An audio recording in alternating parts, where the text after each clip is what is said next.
We start with the Ukraine crisis. A third round of talks between Russia and Ukraine has ended with no breakthrough after nearly 2 weeks of fighting. The Russian side says their expectations have not been met, while Kyiv voiced some progress on civilian evacuations. It earlier rejected Russia's proposed humanitarian corridors, which were mainly to areas in Russia and Belarus. Kyiv said evacuees should be free to choose where they go.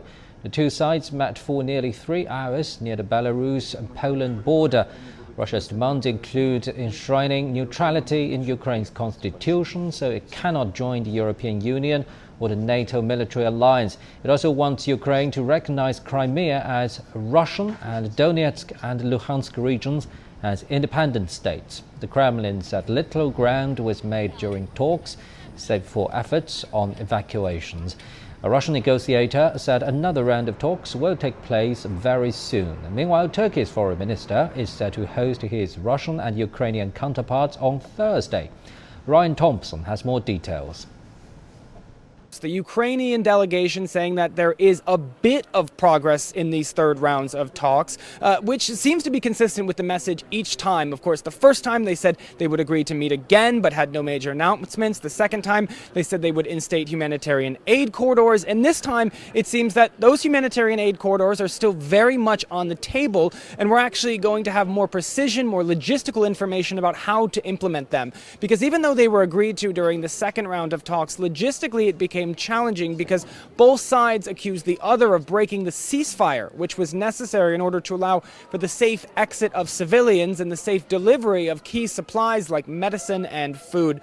Ultimately, though, it does seem that there might be an upgrade in terms of the delegation and these talks to come during this week. We're hearing an announcement from the Turkish foreign minister that both of the country's highest level diplomats, that means the Russian foreign minister Sergei Lavrov and the Ukrainian foreign minister, could potentially be meeting for a high level meeting on Thursday. Now, this has yet to be confirmed on the Ukrainian side, but Russia's foreign ministry has confirmed the attendance. And ultimately, this could be the highest level meeting between the two sides to see if there could be some type of accord. Of course, what the talks have been mostly focused on now are regards to the conflict, how to not have peace, but how to potentially exit civilians in a safe manner and bring supplies in. These meetings on Thursday would be a completely different tone because it would be recognizing government to government about what comes next. Ryan Thompson, CGTN, Poland. Now let's cross live to our correspondent Viktor Melnikov in Kyiv, the Ukrainian capital. Viktor, give a sense of the atmosphere on the ground there. Hello, Mr. Pan. Most of the times it is as quiet as it may be during the war. I'm in Kyiv, and here and there around the town the anti-aircraft system is working. But according to officials from Ministry of Internal Affairs and Army General Staff, Russians are pulling in their troops to surround and siege Kyiv. It is rumored that Kyiv should prepare for a massive strike. For instance, on Monday evening, according to the land forces of Ukrainian army, 2 Russian fighter jets flying over and close to Kyiv were shot down by Ukrainian air defense. Well, and still again, there's a danger of surrounding and siege of Ukrainian capital.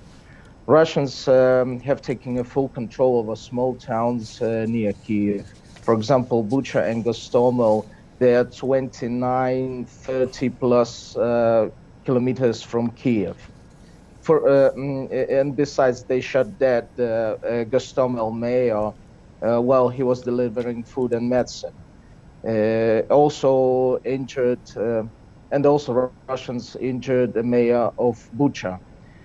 Well, and as a whole, according to Kyiv Regional State Administration, Russians have captured 7 communities of Kyiv region on the northwesterly direction from the capital.